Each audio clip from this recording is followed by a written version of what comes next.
I see the transformation that you're going through. I see the vision that you have that God has placed upon your heart. I know it's massive. Mm-hmm. And sometimes when we have a massive vision, we lose sight of the execution. Appreciate that, because it is a big vision, right? And so what God put on my heart is to scale my living media up, and He kind of put Cap in my life. I was looking around the room today. There's not one person that was in this podcast this morning, yourself, Cap, myself, Eric Weingard, that God didn't put in this room.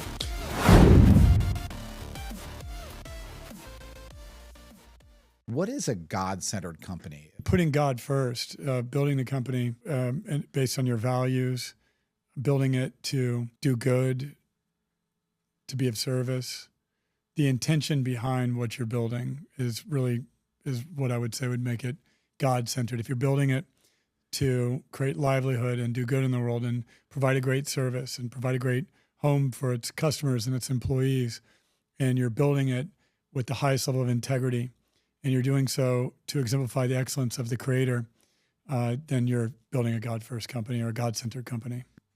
Before, we talked on the phone, I had our spiritual awakening, we called it. And then, I had the first meeting with you. I think it was Ryan put it together, Ryan Ferrari. Yeah. And Josh. Brian. Brian. Okay. Good, great guys who I haven't met yet. Can't wait to meet them this weekend. But you had an opening East Coast time or West Coast time. So it was maybe 9 or 10 East Coast time, something like that.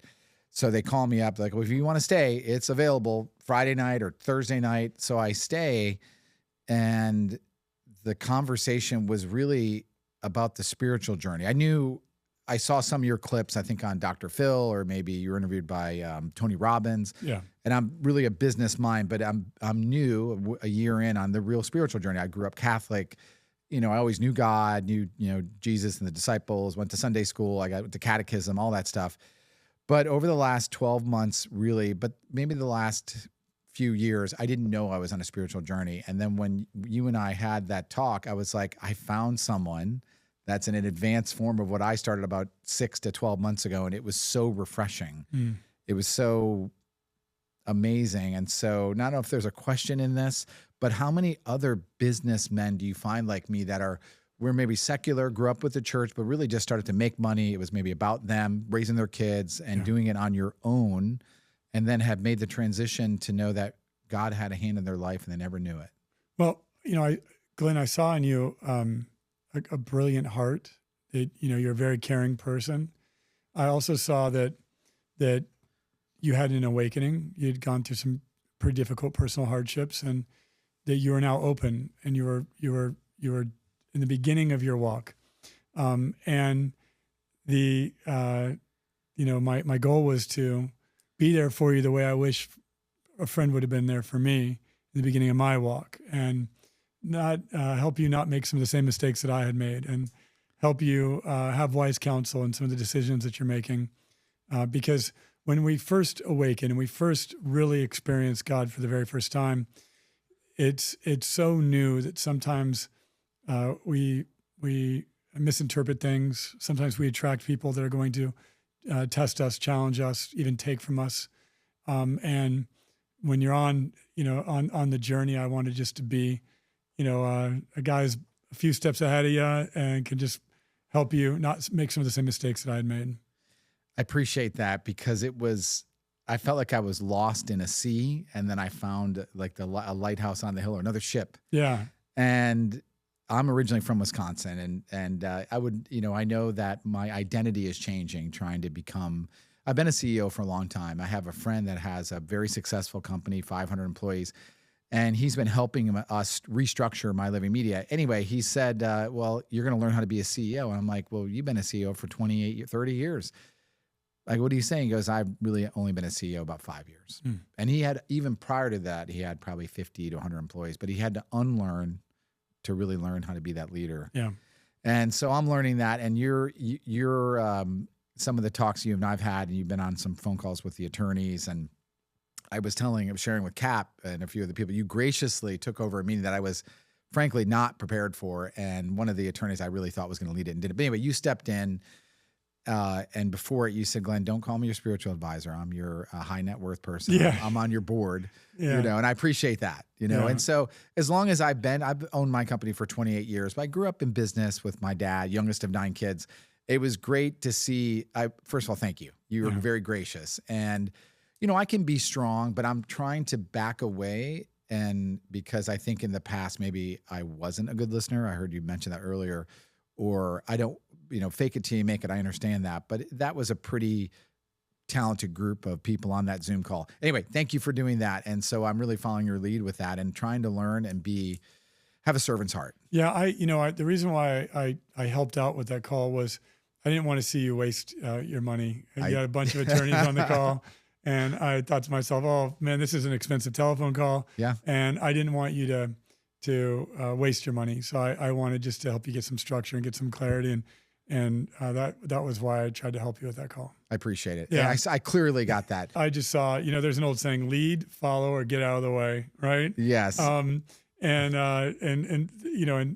that particular case, I felt like I could, help support you. Thank you. And that's, that's my job.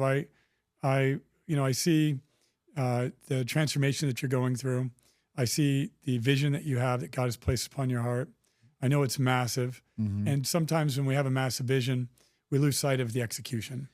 And so I really want to help you, be as detail oriented as you possibly can on the execution to ensure that vision, does get the necessary resources and necessary attention in order for it to, be fulfilled. I appreciate that because it is a big vision, right? And so what God put on my heart is to scale my living media up, and he kind of put Cap in my life. I was looking around the room today. There's not one person that was in this podcast this morning, yourself, Cap, myself, Eric Weingard, from Chris Carnes, all these, that God didn't put in this room. Well, you're attracting great people around you. And that's a sign that of God's provision in your life. And it's definitely a sign that his hand is at work in everything that's going on in your life. And you're when we first met, your life has changed in dramatic ways since we first met, and it continues to evolve and change. Yeah. So, I saw where you were, and I said, okay, if I can just help you not make some of the same mistakes, if I can help you optimize this transaction you're commencing, and structure your business in such a way to where it's going to help you fulfill your purpose and your calling, then I'm able to serve in that capacity, and it's an honor to do so. I appreciate it. It's an honor to work with you. And a couple just odd questions. Yeah, so please. we did the cold plunge challenge this morning. Did you get to watch the video? No, I have not watched this morning, but I've seen some of them. All right. So this morning was with Cap. Yeah. Have you ever done the cold plunge? Yes, of course. Okay. Maybe next time you're here, would you do the cold plunge challenge with us? I want to do the hot plunge challenge. Well, we'll do both. Yeah, the Florida beach. I'm here for the ocean. All right. I've got a cold plunge called the Pacific Ocean yes, in it Southern is cold. California. Got it. Fair enough. Threw that out there because with me moving to Palm Beach, you kind of know You're that loving story. it. You're loving the cold plunge challenge. I am loving the cold plunge challenge, but next time you're here, hopefully it'll be in the near future. I'll do it to next that. time. No worries. The other question I had, you mentioned get out of the cave, and then you said my gifts came back to me. Mm. Can you unpack that a little bit more for me? King in the Bible, one of my heroes is King David, and he had a season where he was called into the cave to get right with God and figure some things out. And I had a season that was similar to that. Yeah. And oftentimes God will recruit you, and then he'll put you into a place of isolation, so that way you can build a relationship with God in that time. And in my time in the cave, I was in isolation. I built that relationship with God. And then from there, he put me to great use. And he still continues to do so. When I first met you, I saw you were just coming out of the cave. I was. Yeah. And that we're torn because the cave is safe and it's comfortable, but we know that, we got work to do outside that. Thank you. That's such a great analogy, and it's confusing at the time, right? And then you get quiet. I was getting up early and it was pre cold plunge. Now I think about it, but early mornings, quiet with God, which was new for me, and then I'm not I thought praying was, put your hands together and pray, but it was thinking, and God would speak to me in different ways. It was so great to talk to you about that first conversation, because I felt like, I wouldn't want to say I was losing my mind, but you start to think I'm changing, I'm transforming, and it's beautiful. Yeah. It's a little confusing at times. In a way you are losing your mind, your old mind, right? Yeah. So when you're going through that awakening process, it can be messy. Yeah. And your thoughts will be messy, your actions will be messy. Everything is very messy because it is the deconstruction of the old you, and all of these pieces of you have to be removed, and then a new version of you emerges. And so it's a process, and I'm still in that process. So, and there's a number of events where parts of you get left behind, and then new parts, come online, and you become a whole new person. I love it. I'm starting to see that, and I know it's just the beginning, and it'll be the beginning for the rest of my life, right? Yeah. And so, God's put on my heart this 20-year journey to scale the company up, to work with different people. And, I don't know if I told you the story, but, you talked about being in a big investment when you were talking to Cap. Cap, how did you feel about that investment? That's a leap of faith. Obviously, we brought you took us as a private client. Thank you very much, by the way. Yeah. And it was a worthy investment, and we'll get that 10 times. Yeah. We spoke about it this morning. I hope 100 times. I believe, I have no doubt. And I'm here to see that through and to make sure that happens. And I take that very seriously because my job is to either help you save money, to help you optimize your existing business, help you optimize a transaction.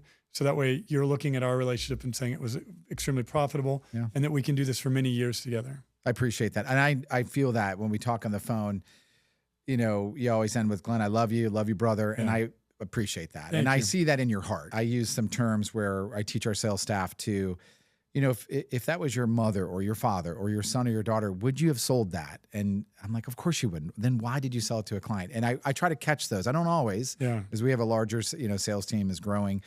But you used a different term for that. I call it a servant's heart. What was the term you used, if you remember? A company is a series of behaviors that you either tolerate, meaning I allow these behaviors to occur. You reward and recognize and promote, or you correct.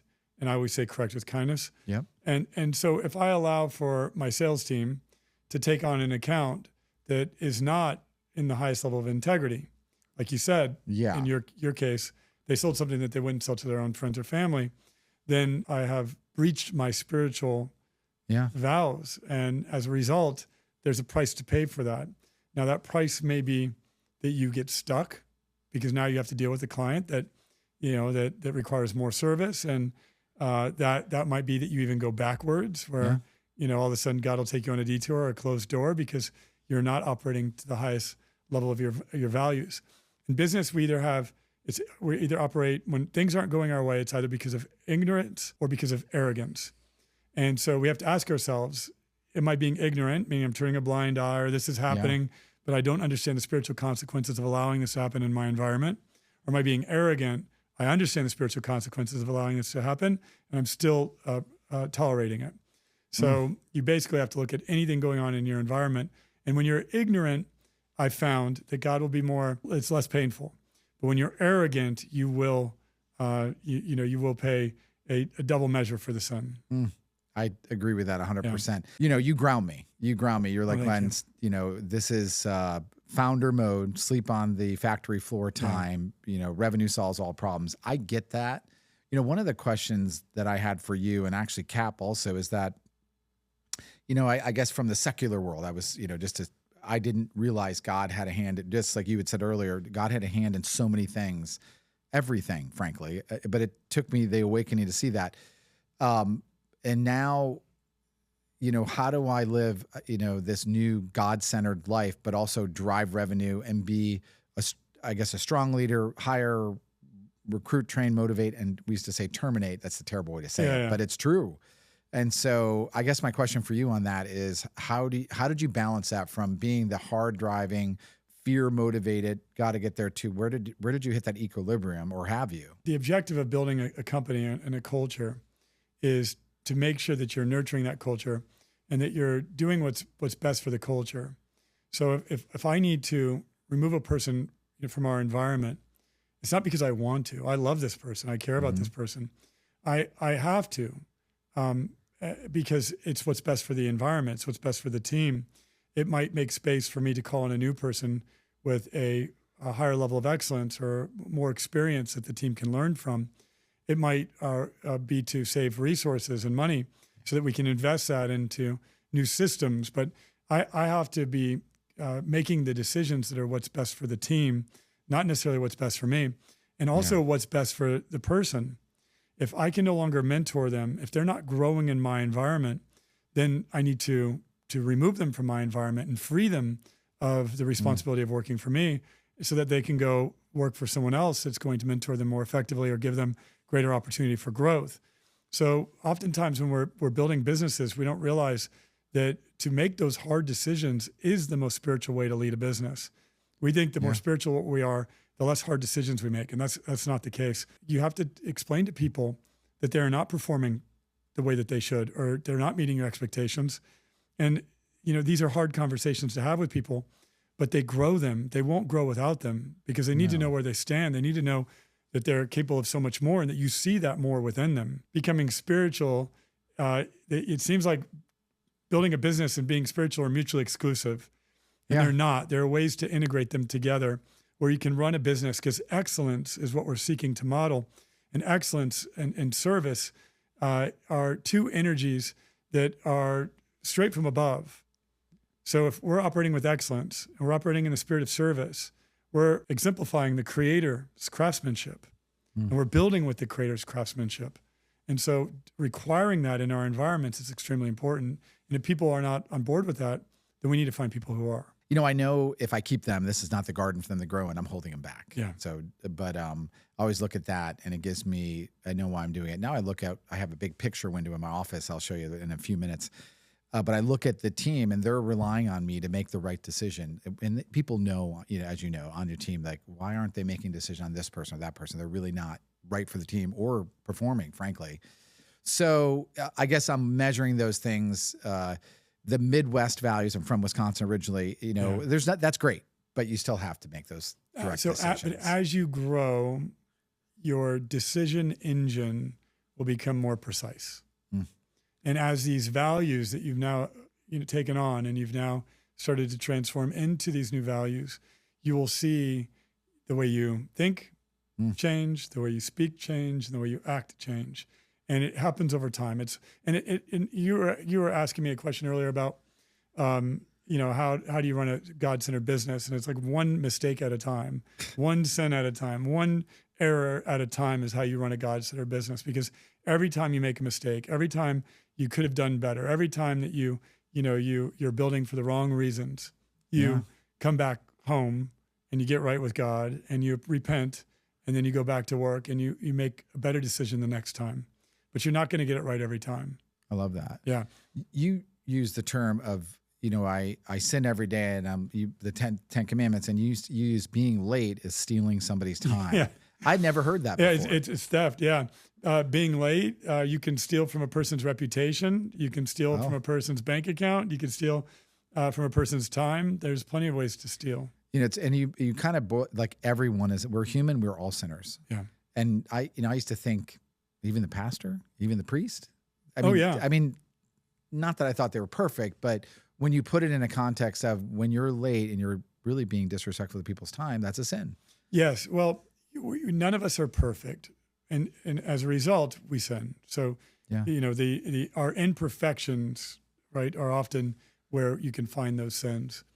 Do we waste time? Yes. I can't tell you that I have been perfectly optimized every minute of every day. In accordance with the priorities that God has placed in my life. My family, my faith first and foremost, my family second, my fitness and my friends, right? Those are all high priorities. And then, my company, my firm, right? Yeah. So am I always perfectly in alignment with my priorities? No. Am I always perfectly in alignment with, the greatest use of all the time that I have allotted to me? No. Do I allow fear to creep in on occasion? Yes. Do I allow ego to creep in? Yes. Am I not making the connections that God has in store for me? Yes. Am I not taking the actions He's asking me to take? Yes. But do I get it right the third or the fourth or the fifth attempt? Sometimes, right? And if I don't, maybe it's the 10th attempt. But you never stop. No, you never stop getting better and trying. You just keep trying. A mentor told me, he's a wise man named Eliyahu. He told me that God doesn't expect you to be perfect. He expects you to just get better every day. I love that. And so every day I recognize I could have done better. Thank you for that. A great answer that question. You put in long days. What's your normal work week? I do about 70 hours of work a week is what I'm going. Not more than that. It's about 12 hours a day. Okay. And then Saturdays or Sundays? About half a day on Saturday. Sundays, I don't do any work at all. Got it. I think about work and I try to stop myself from doing that. So I'm not perfect, but I won't go into my email or my Slack, or I won't do a business call unless, I have an emergency or it's a very rare event that I'll accept work on a Sunday. Thank you for this time. It's thank you too, Glenn. Hey, time for us to go. I want to ask you a question. What has been the most amazing aspect of your integration between faith and business, this path that you've been on? So when God opens a door, so you were an open door, constantly seeing on social, God will speak through me through social media. And I said earlier, sometimes you think you're losing your mind, and then, it's a reboot, you are a little bit, you're erasing the old program to download the new. And so it was a big investment. It was hundreds of thousands of dollars worth. And I know we'll get that times 10, or we had that conversation earlier, but here's the integration was faith. That morning that I finally made the decision, I was talking to your gentleman, Brian. Brian. Yep. Brian's great. He's well-trained. Glenn, you got to make the deposit, payment, all this stuff. And I'm respecting your organization even more. And I had a gentleman come in, my IT guy says, I can meet you at 5 a.m. I get up early, 5 a.m. So he's at my house at 5 a.m. He happens to be a pretty strong Christian. So I'm getting up, we're having coffee, and he said, what's on your mind? And I told him about this investment and altar call. And he basically solidified as God speaks to you. He spoke like the Holy Spirit was speaking through him. And I'm like, done deal. I think I texted, Brian Brian or super early in the morning. Anyway, so the biggest lesson I'm learning is that in that regard, it's a faith move. It's faith to invest the money in people that, like yourself, that are God-centered. Altar Call is a God-centered company that's trying to help the kingdom through taking other people that, like myself, either further along in the journey or well into the journey or brand new on the journey.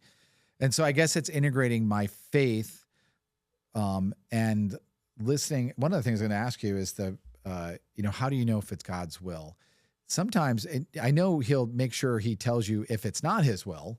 I've had that happen in some very unusual ways. And but sometimes it's just a whisper and you're really not ever 100% sure. Anyhow, I guess I would say having the faith to work with you and then to see how you've reacted to me and how you've really helped me learn on this journey has been beautiful. It's been scary. And then I wake up and sometimes I have fear, as you know, talking about sales solves all problems and sleeping on the factory floor, so to speak, the sales floor.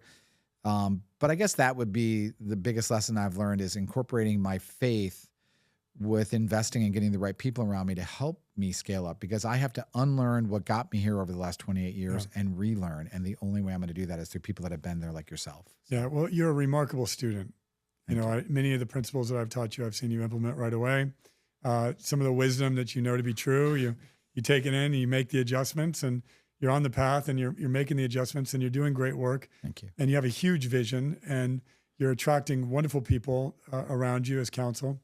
And so, I'm here to make sure to think of me as a person that's at your service anytime, 24 hours a day. Thank you. Sunday only on emergencies. To help you advance your mission and help you fulfill your purpose.